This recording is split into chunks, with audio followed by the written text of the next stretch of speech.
Romanos 8, verso 16 e 17.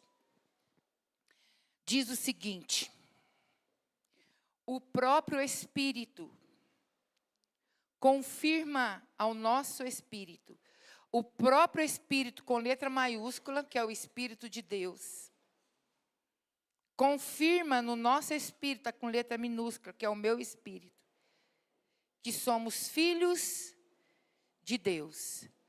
17. E se somos filhos, somos também herdeiros.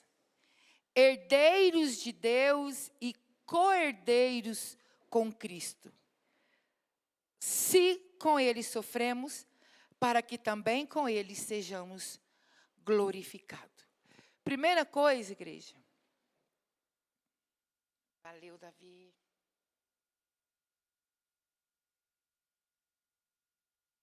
Eu quero falar sobre esse si. Quando a gente vê esse si, você pode ver que primeiro ele fala, né? O próprio Espírito confirma no nosso espírito que somos filhos de Deus. No 17 ele fala, e se somos filhos? Quando esse si é realmente para ter uma reflexão. Então, na minha mente, para melhor você estar entendendo, o que é um si para mim? O si é como se fosse uma porta que eu tenho, e as promessas, elas estão atrás dessa porta. E essa porta, ela tem uma chave. Eu, com a chave na mão, eu posso abrir essa porta e tomar posse dessa promessa. Então, isso me faz lembrar em Mateus 16, 18 e 19, aquele diálogo entre Pedro e Jesus, o qual Jesus diz para Pedro, eu te darei as chaves do reino do céu, e tudo que ligares na terra será ligado no céu.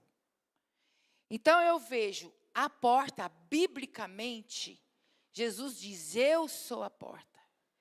Então a porta, ela é Jesus. A chave, Jesus deu na mão de Pedro, que é nós, a igreja, somos os irmãos.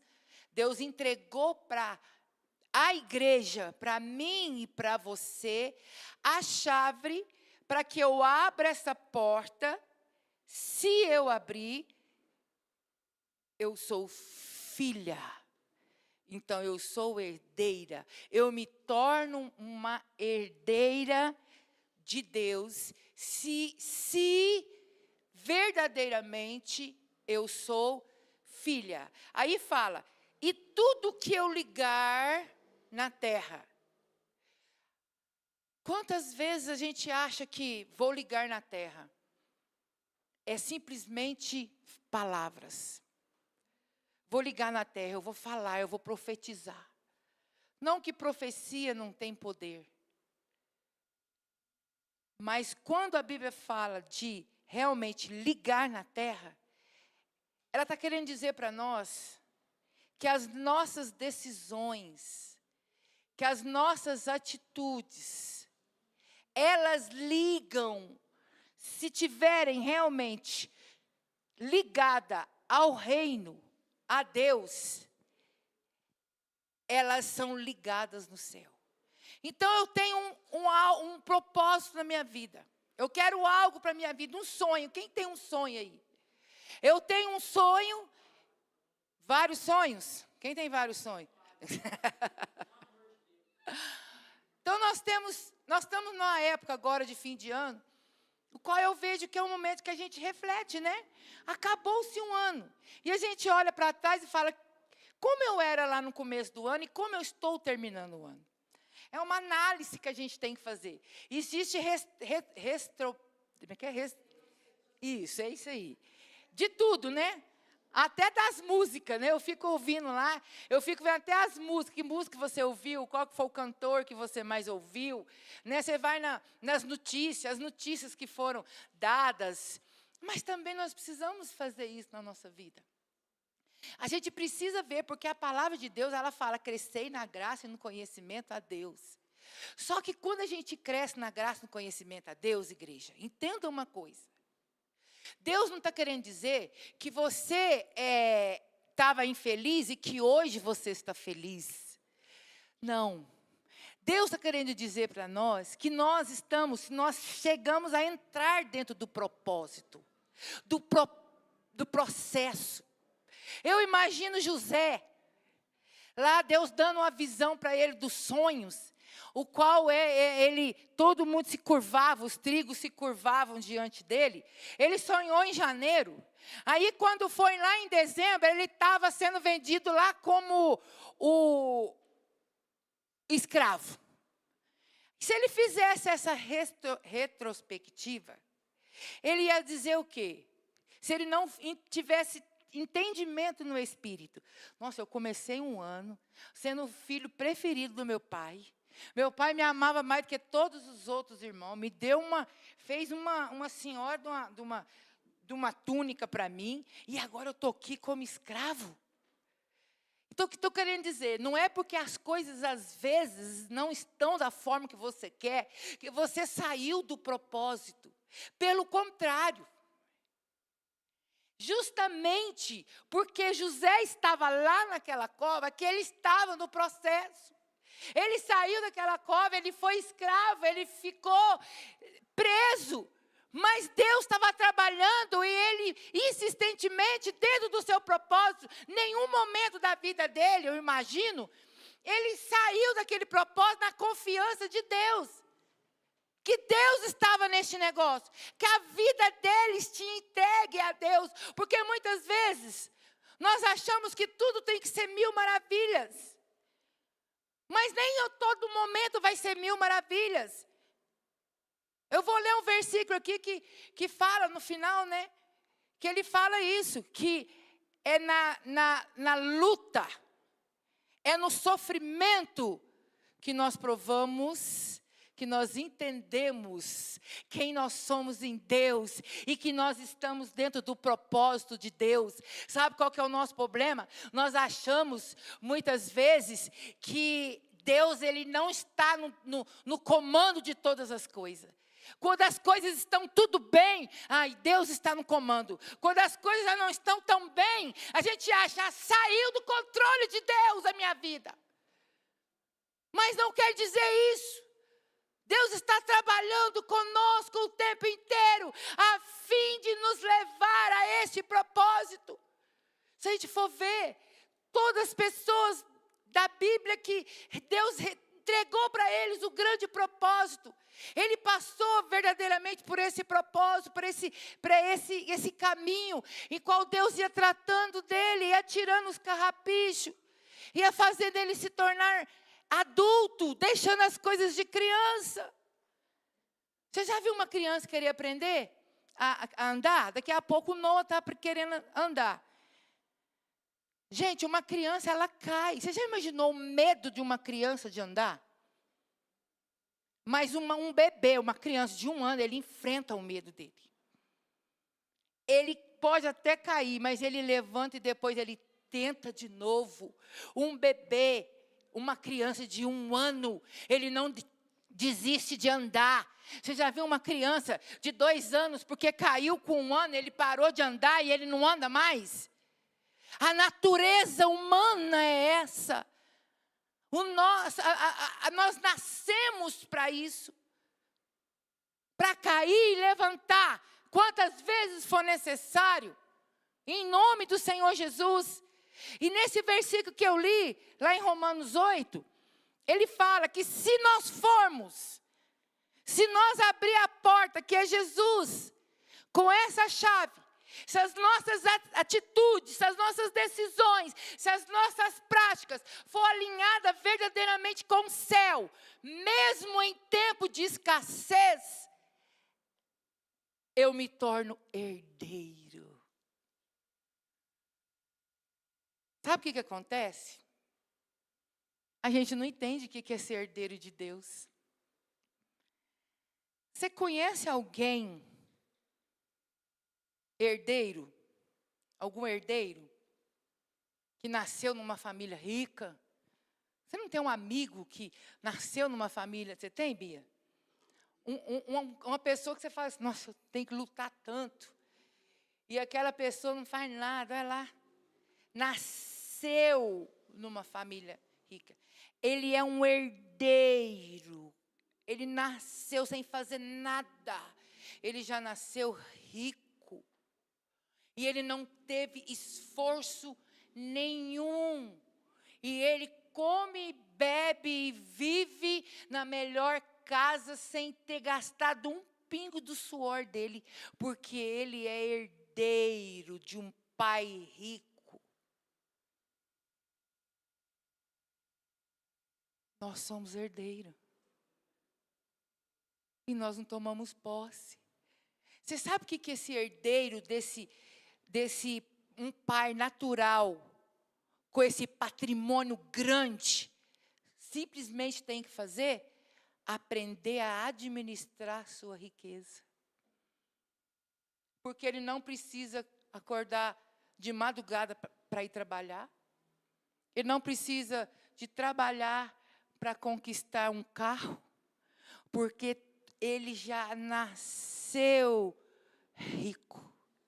E a Bíblia diz que se formos filho, se nós atravessar essa porta e se formos filho, nós somos herdeiro. E eu estava pesquisando na Bíblia. Sabe qual foi o homem mais rico que a Bíblia diz que pisou na terra? Não foi um ímpio. Não foi uma pessoa que servia Baal na época. Não foi, nem diz meu esposo, um incircunciso. O homem mais rico que a Bíblia diz foi Salomão. Foi um filho de Deus. Abre para mim, para nós ter certeza disso. Em 2 Crônicas 9, 22. Olha o que diz a palavra de Deus. 2 Crônicas 9, 22. O homem mais rico foi um filho de Deus. Assim, o rei Salomão excedeu a todos os reis do mundo, tanto em riqueza como em sabedoria. Deus, ele é dono de todo o ouro e de toda a prata. E ele dá aos filhos. E a Bíblia diz que Salomão, ele excedeu os seus bens, as suas riquezas. Em nenhum outro rei já teve. Então, ele foi um filho. E a Bíblia diz também, não precisa abrir, em Salmos 2, 8. Diz assim, eu até copiei. Pede-me e te darei as nações por herança. Filho, pede-me e te darei as nações por herança. A Ivete está na luta para comprar um apartamento. Pede-me e te darei uma só não. Vou te dar uma casa grande. Porque você está pronto para receber? Obrigado, Marcos. Nós temos um pai. Nós somos herdeiros. Cabe a mim o quê, então? É se eu for filho. É se a minha vida está alinhada com o céu. Há uns 10 anos atrás eu pedia para Deus, Senhor, eu quero ter tem problema agora nós ter dificuldade. Mas quando eu ficar mais velha, eu quero ter uma velhice tranquila. Deus, ele está fazendo muito mais do que eu pedi. Na época eu pedi um valor. Deus me dá hoje quase o dobro desse valor. Por quê? Porque eu sou filha. Eu sou filha. Eu sou filha. Eu pego essa chave que Jesus deu para a igreja. Eu entro por Jesus e eu tomo posse dessa herança. Sabe outra coisa, herdeiro? Significa que você não precisa mais conquistar nada, Ivete. Cadê a Ivete? Por quê? Porque Jesus, ele já conquistou por você. É como se nós não precisássemos mais de tanto esforço. Tudo que nós precisamos, não precisa de sacrifício. As nossas conquistas, a gente conquista nele. Ele conquistou, simplesmente. Por quê? Porque somos herdeiros. Nós fazemos parte de um reino. O reino de Deus. Eu estava estudando lá em casa qual que é a diferença de reino e de país. Um reino, ele é chamado reino porque o governo do reino é de rei e de rainha. E país é dos outros tipos de governo, presidência, monarquia é no reino. A monarquia é no reino, de rei e sacerdote. Nós fazemos parte de um reino, o qual, quando a gente é filho, a gente, mesmo nesse mundo onde Satanás é o príncipe deste mundo, nós temos um reino em qual nós fazemos parte. Você é convidado a fazer parte desse reino. Para você ser herdeira, para você todos os seus sonhos e todas as suas conquistas. Você entender que você só tem que tomar posse porque Jesus a conquistou na cruz. Isso parece tão distante, né, igreja? A gente pensa assim, meu Deus, isso parece tão distante. Eu lembro quando eu vim para Jesus, há 30 anos atrás, eu tinha uma dor dentro de mim, um medo, um temor, um sentimento que eu não valia nada, não tinha importância nenhuma. Até hoje ainda sofro isso. Parece que nada tem importância. Vai assim mesmo. Vai de qualquer jeito. Aí Jesus, eu entrei dentro desse reino. Eu comecei a entender essa palavra e eu permiti o Espírito Santo entrar no meu coração. E muitas vezes eu dormi chorando. Mas o Espírito Santo me convencia. Deixa eu tratar com o seu coração. Quantos cultos, igreja, eu já chorei. Tinha culto que as pessoas às vezes chegavam e falavam, o que quer estar chorando tanto? Nem eu sabia, eu estava conversando com meu irmão esses dias. No começo da minha conversão, Deus tratou tanto comigo, que simplesmente era assim, um trabalhar de Deus no mais profundo da minha alma. E eu nem sabia do que Ele estava me curando. Hoje eu sei do que Ele está me curando, porque eu sinto em mim a diferença. Quando eu estou diante de algo que antes para mim parecia um gigante, e hoje eu enfrento com tanta facilidade, eu falo, meu Deus, era o Senhor curando a minha ferida lá atrás. Mas quando eu entendi quem era Cristo e que é essa palavra, eu não fui até os artelhos, não. Eu não fui até a cintura, eu mergulhei nessa palavra. O que falta em nós muitas vezes é esse mergulhar. Quantas vezes eu não entendi o porquê que eu ia para aquele altar chorar. Eu comecei a entender. Há pouco tempo depois eu falava, meu Deus, eu não dava conta de enfrentar isso. E hoje, com tanta naturalidade, aquele gigante virou uma formiguinha perto de mim. Gente, é a coisa mais linda. É o maior milagre que existe. É uma cura da nossa alma. É quando Jesus entra dentro de você e você entende que você é filha e você tem conquista que você deseja e de repente você está no lugar de filha e Deus começa a tratar tratar com você, e você nem sabe por quê, e lá na frente você vê o quão curado você foi. Como é bom estar nas mãos de Deus, mesmo muitas vezes sendo em choro, em lágrimas. Como é bom entregar a vida para Jesus. Como é bom ter um Pai que está no céu. Como é bom ser herdeira. Eu nasci rica. Eu nasci com possibilidade para que eu consiga tudo aquilo que deseja o meu coração. Somos herdeiros de um reino que ele é muito maior do que isso aqui que os nossos olhos podem ver. O problema é que nós não sentimos herdeiro. Mas quando é no natural a gente sente.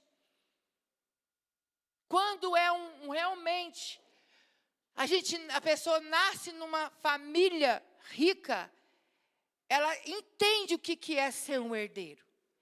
Ela entende o que é não precisar de tanto sacrifício para ter as coisas. Mas nossa mente precisa destravar neste lugar. A nossa mente precisa ser livre dessa dificuldade de entender que nós nascemos herdeiros de um reino, o qual todas as conquistas já estão prontas. Uma vez meu esposo falou, vamos construir? Vamos. O que precisa? Dinheiro. Então, tá difícil, né? Mas nós decidimos.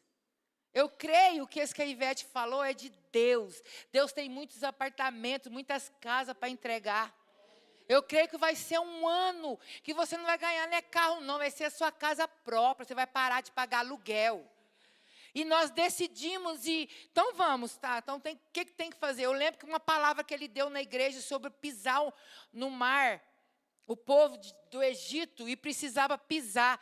E eu falei, aquilo ficou na minha cabeça, Senhor, tá bom, que coisa linda, maravilhosa, mas e hoje? O que é eu pisar nesse mar? Porque a gente tinha um sonho de ter uma casa própria. Nunca quisemos nada, nenhum tipo de riqueza. Mas a gente brincava, né? Que às vezes falava assim, nossa, não tem não de cair morto. A gente brincava, então eu quero ter pelo menos uma casa, eu quero ter um lugar para me morrer. E Jesus honrou. Não me pergunte que jeito que nós construímos a nossa casa.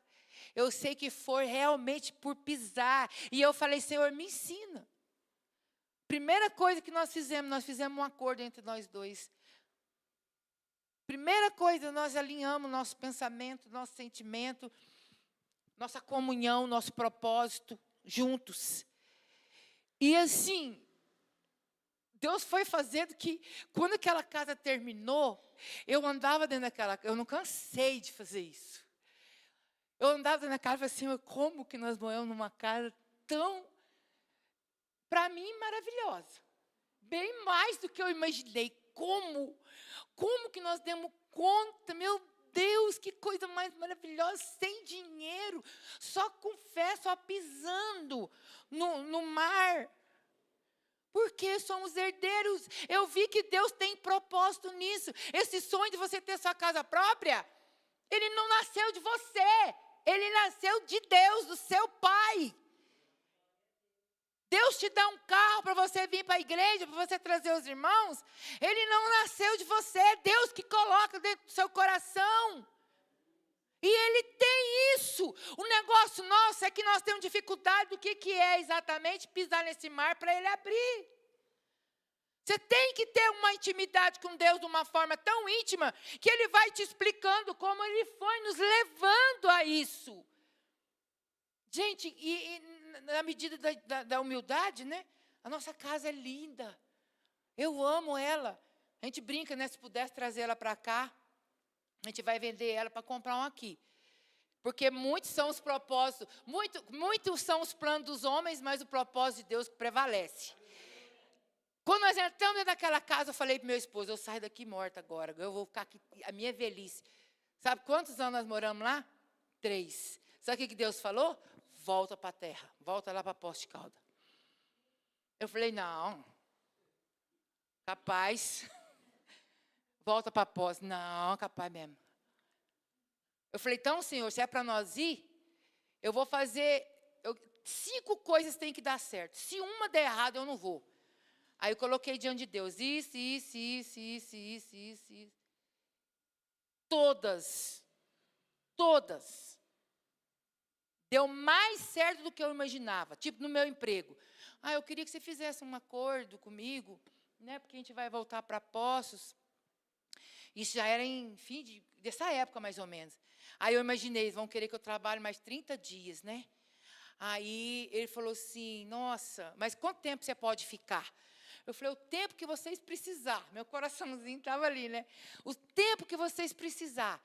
Então tá bom. Fizeram uma reunião lá, não sei o que Deus fez. Sei que ele falou assim, não, você pode ir. Me pagou os 30 dias.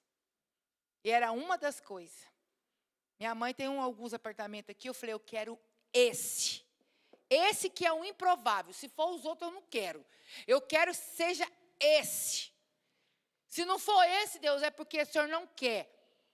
Aí, pode vir. Mas tem certeza? É para esse? É para esse que eu estou pedindo. Não, pode vir.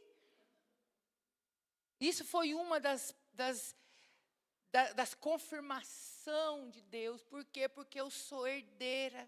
Eu piso no mar e Ele abre. Eu sou filha. Eu sinto que eu sou filha de Deus. Eu sinto que eu não tenho nenhum tipo de vínculo com este mundo, com os valores deste mundo. Nada me atrai neste mundo. Mas o que atrai como filha é essa palavra, é o que está escrito aqui, que prevalece em mim. Isso me prova que eu sou realmente filha de Deus, como nós lemos aqui. Se realmente forem filha. E ele disse, o Espírito confirma com o seu Espírito. Enquanto o seu Espírito não for confirmado que você realmente é filho, não desista, não pare.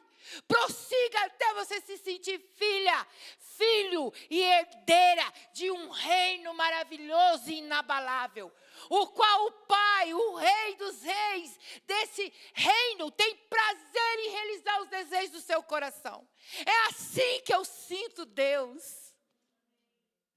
Eu sinto meu Pai desse amor, querendo realizar os desejos do meu coração.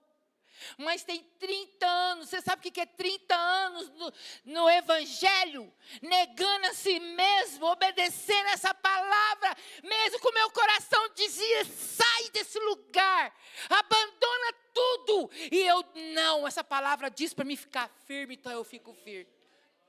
É um processo, igreja. O diabo não está dormindo, não. Se você não vigiar, você vai perder a herança de ser filho de Deus. Vocês estão pensando que Satanás está brincando? Ele não está. Ele quer roubar de nós tudo que Jesus conquistou naquela cruz, para nós como filhos e herdeiros de um Deus todo-poderoso, de um Pai de amor que tem prazer em realizar os desejos do nosso coração. Assim que eu sinto. Por isso que quando eu falo que se tirar o Espírito Santo de Deus de mim, não me resta mais nada. Não me resta mais nada. Não, eu sou como o apóstolo Paulo e eu declaro que você também, que ele diz que se ele gloria em alguma coisa, ele gloria nessa cruz, no sacrifício de Jesus. Eu vou ser ousada na sua vida, a ponto de pedir para você analisar, para que você odeie esse mundo, as coisas deste mundo, e queira ir lá só para resgatar, que nem diz o pastor Eli, dos seus irmãos que estão lá perdidos.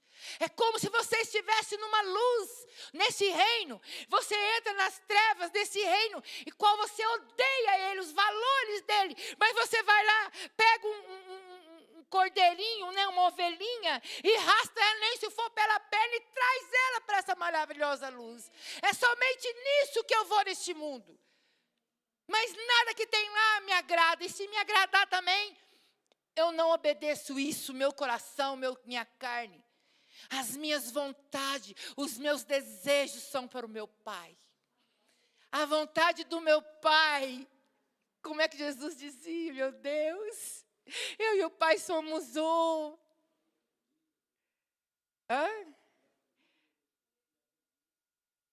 Que me alimenta é fazer a vontade do meu Pai. A minha comida e a minha bebida é fazer a vontade do meu Pai. Que você perca a graça desse mundo. Que as luzes que o diabo põe lá como um parque de diversão para te atrair, seja cinza para você. Não tenha nada que te atraia, para que você seja herdeiro, seja filho de um Pai de amor, o qual você tem realmente algo que você quer conquistar, mas que você tem certeza que já foi conquistado naquela cruz. Outra coisa importante que eu quero falar com você é sobre legado. Se você ser herdeiro é algo que você recebe. E legado o que é? É algo que você deixa. É muito importante a gente entender. O que é legado? Quando você não estiver mais aqui, quando as pessoas falarem de você, o que elas vão falar de você?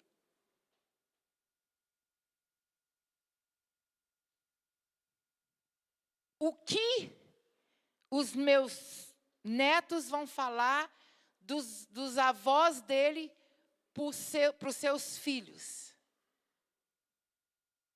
Isso é legado.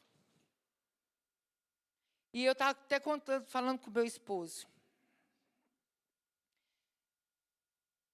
Deus nos dá uma oportunidade de deixar um legado extraordinário para nossas nações, para nossas descendências, para as pessoas que nos, não só para a nossa família, mas para todos que nos conhecem. Deus, Ele dá tudo o que precisamos para nós termos esse legado extraordinário, de quando as pessoas lembrarem da Sinara, lembrar, nossa, aquela ali realmente era crente. Aquela amava a Deus e foi fiel até o fim. Eu falo isso para Deus. Eu quero ser lembrada de a Sinara foi uma mulher de Deus. É isso.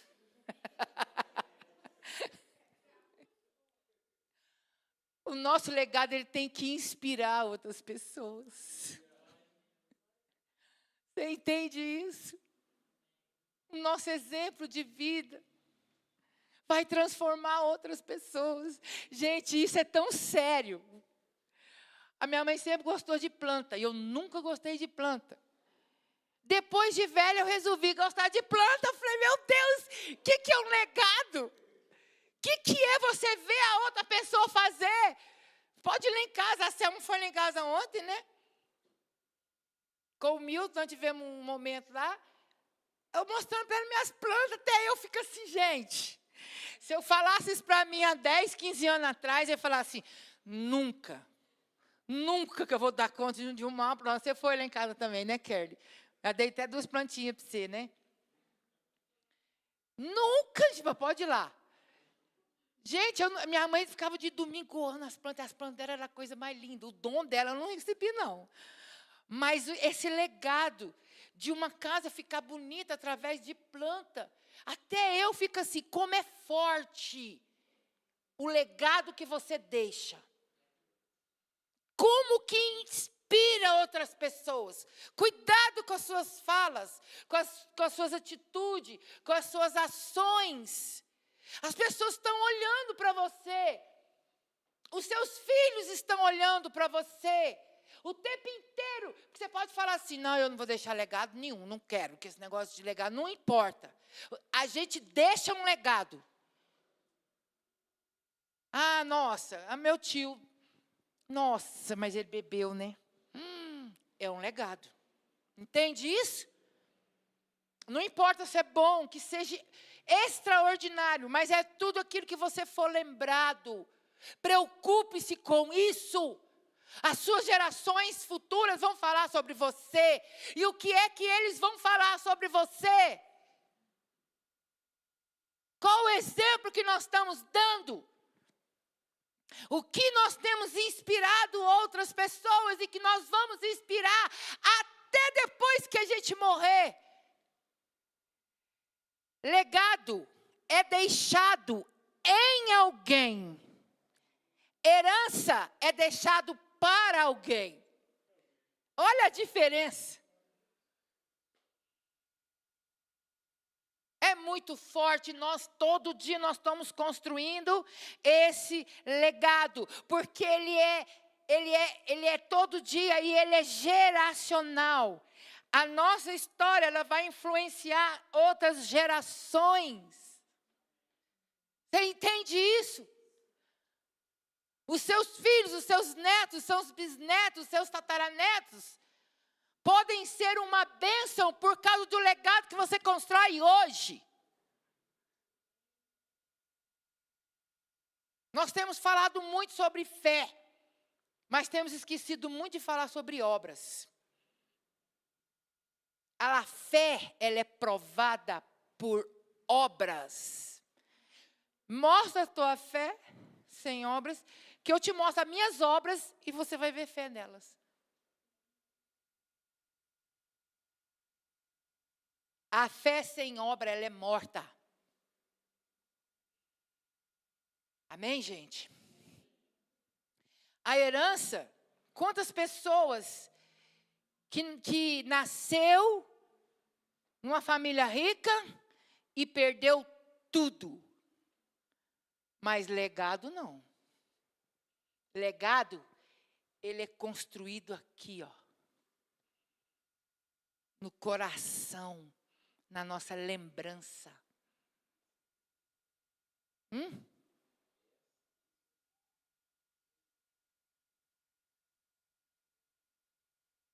Isso. Ele está dizendo, pastor Eli, dizendo que esse é o propósito de Deus. A gente não deixar a herança, mas deixar um legado extraordinário, que vai influenciar a nossa descendência. Só para a gente terminar, eu queria ler 2 Timóteo 4, 5, que eu falei sobre aquele versículo de... Quer ver? 2 Timóteo.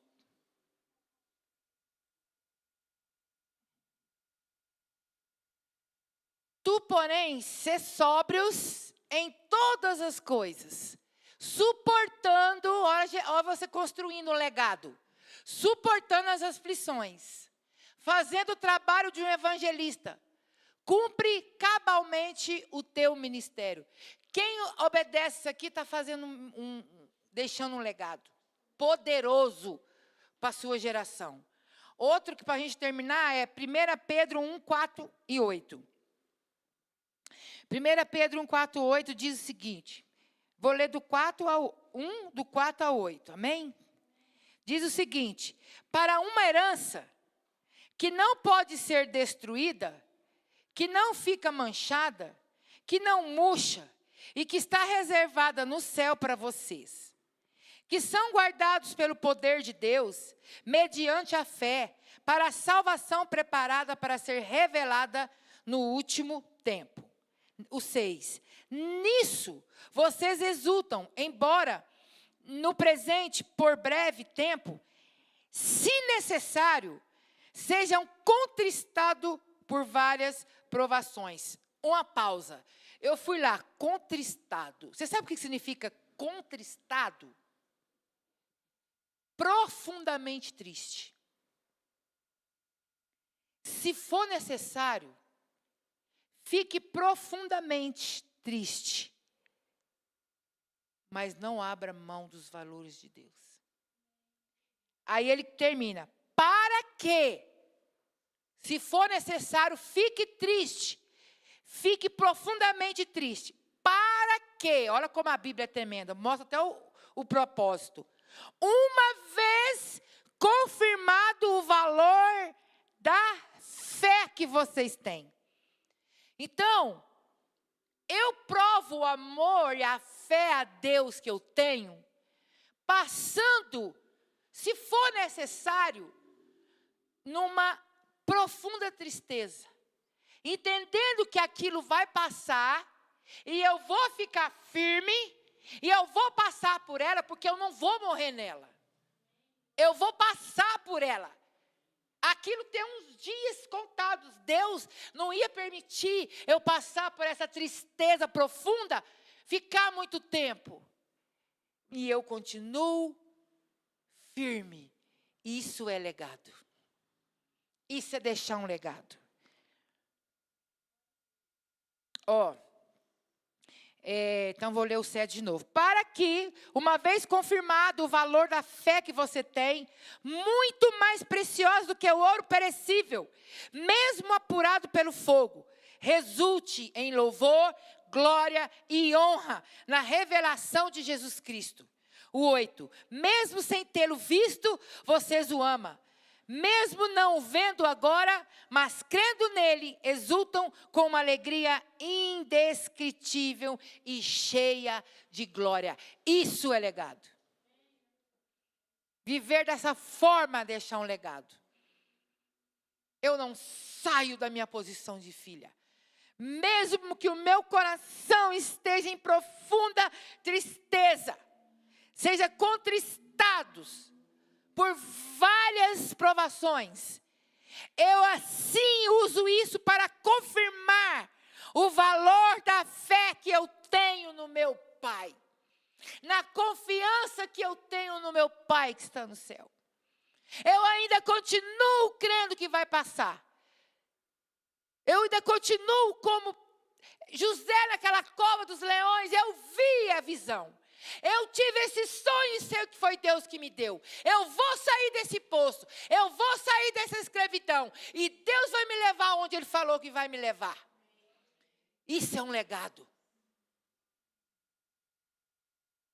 Esses que ora querem, ora não querem, não deixa legado. Deixa um legado ruim para a sua geração.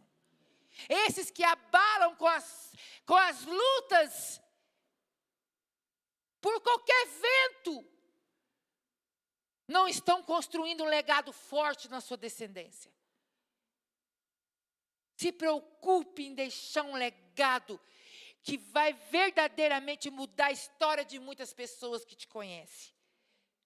Que vai inspirar outras pessoas, que vai transformar outras pessoas. Um legado extraordinário, porque na nossa geração, onde o pecado é tão normal, onde tudo pode, até os crentes estão bebendo. É normal, o que tem? Nós temos que entender, nós estamos construindo legado. Viva dessa forma que nós acabamos de ler. 1 Pedro 1, do verso 4 ao 8. 2 Timóteo 4, versículo 5, nós também lemos. Em nome de Jesus. Em nome de Jesus. Amém, gente? Devido ao horário, né? Glória a Deus. Você é herdeiro, você recebeu a herança, você recebe a herança do nosso Pai. Mas não se esqueça que também você está deixando um legado. Você entende isso? Aqueça o teu coração em Deus, então, em nome de Jesus.